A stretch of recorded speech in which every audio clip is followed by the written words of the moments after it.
C'est en surfant sur Twitter que je suis tombé sur le tweet interrogatif publié le 25 octobre 2021 d'une compatriote qui m'a semblé d'abord amusant, puis triste. À mon sens, il révélait la déception, l'exaspération et le mal-être auquel sont confrontées les populations gabonaises au travers du dit tweet qui disait ceci. Tu vas te coucher, il n'y a pas d'électricité. Tu te réveilles, il n'y a pas d'eau. Mais on est l'un des pays les plus riches d'Afrique. C'est ça? Je pense pour ma part que tout est dit dans ce tweet, qui exprime à la fois l'étonnement et la lassitude, le découragement et finalement, pourquoi pas, les nombreux paradoxes qui entourent la vie au Gabon. Il souligne également le mépris auquel sont soumis ceux que l'on n'estime pas dans ce pays. Aussi, dans un cas comme celui-là, vers qui se tourner?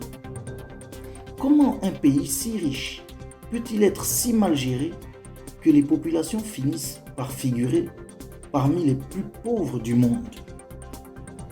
Alors que les hommes politiques ne subissent pas les caprices de Dame SEG, comme cela devrait être le cas dans un pays normal, les populations gabonaises se trouvent livrées à elles-mêmes pour régler des problèmes qui devraient l'être à l'échelon supérieur, à savoir le gouvernement, la subsidiarité, comme l'aurait exprimé José Menebert, initiateur de la fédéralitude.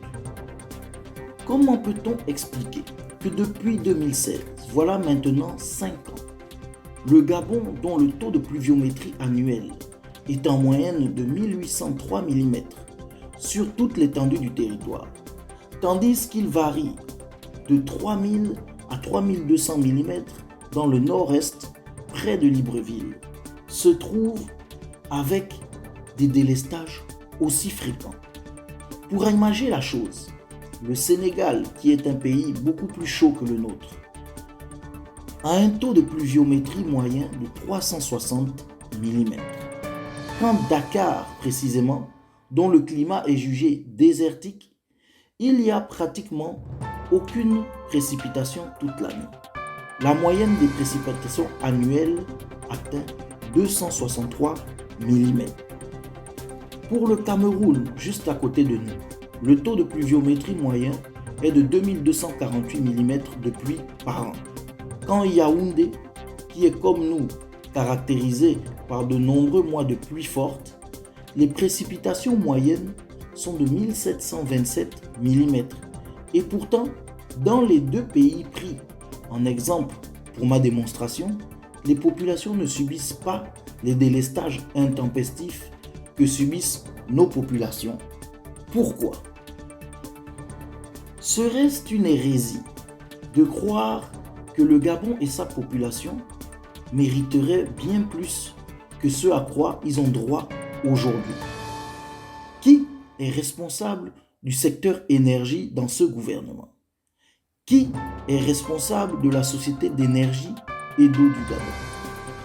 Qui est responsable de la fourniture au peuple gabonais d'une eau impropre à la consommation, les forçant ainsi soit à consommer une eau qui les rendrait malades, soit à acheter des bouteilles d'eau minérale qui, je le rappelle, ne sont pas à la portée de tous. D'ailleurs, je pense qu'il est inutile de rappeler que malgré des jours et des semaines sans eau ni électricité, les factures tombent systématiquement à date fixe avec des sommes dues qui restent toujours égales. À qui profite le forfait? Sûrement pas aux clients de la SEG. Pourquoi, depuis tant d'années, dans un pays tel que le Gabon, n'y a-t-il personne à la hauteur de la tâche? Comment le gouvernement peut-il expliquer au peuple gabonais que depuis l'indépendance du Gabon, malgré les sommes astronomiques engrangées par une société en état de monopole et qui n'a jamais laissé aucun choix à nos populations, se retrouve dans un tel état de délabrement? Devrions-nous installer les Occidentaux au sommet de l'État et de toutes les sphères du pouvoir, comme ce fut le cas en Afrique du Sud, pour espérer voir un pays africain évoluer et se développer normalement?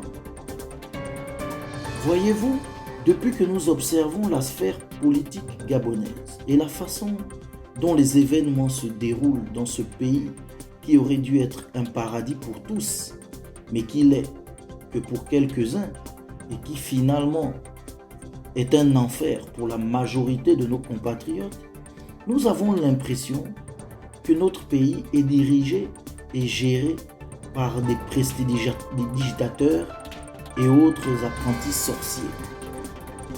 C'est en regardant le Gabon de l'extérieur que l'on se rend bien compte de la fragilité et la précarité dans laquelle nos populations, dopées au kunabélisme et aux religions qui se nourrissent de la misère, sont soumises aux vendeurs d'illusions en tout genre.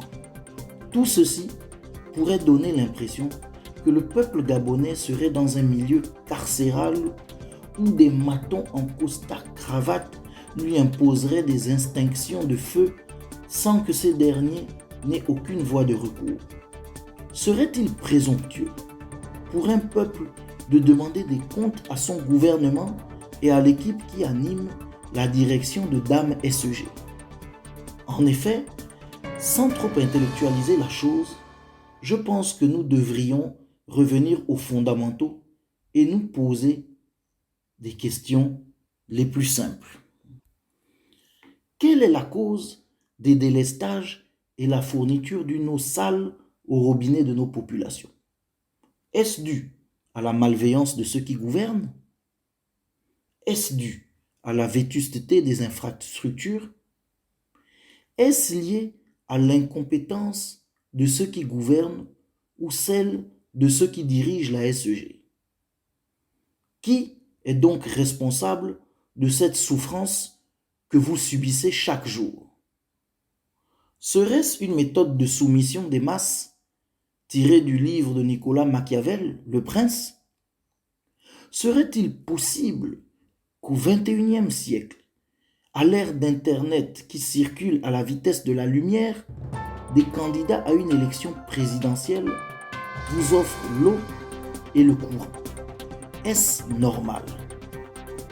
Et le Gabon, qu'est-ce qu'il en pense?